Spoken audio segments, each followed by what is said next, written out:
Happy Navratri. ఈరోజు day 2 of Navratri. మేమైతే చాలా బాగా సెలబ్రేట్ చేసుకున్నాం.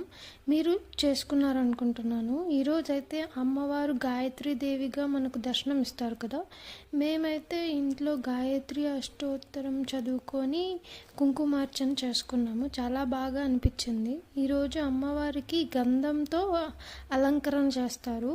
ఈరోజు మేము 3 years పాపకి తీసుకొని వచ్చి బాలపూజ అయితే చేసుకున్నాము. నిన్నైతే 2 years పాపకైతే చేసుకున్నాము. ఈరోజు 3 years పాపకు చేసుకున్నాము. అయితే మా పూజలు చాలా ఓపికతో రిసీవ్ చేసుకునింది ఆ పాప. We are happy and once again happy Navratri అందరికీ. అందరూ సెలబ్రేట్ చేసుకోండి నవరాత్రి. అందరూ చక్కగా చేసుకోండి. ఈ నవరాత్రి అనేది మనకి నేచర్ని రిప్రజెంట్ చేస్తుంది. సో అందరూ దయచేసి హ్యాపీగా చేసుకోండి నవరాత్రి.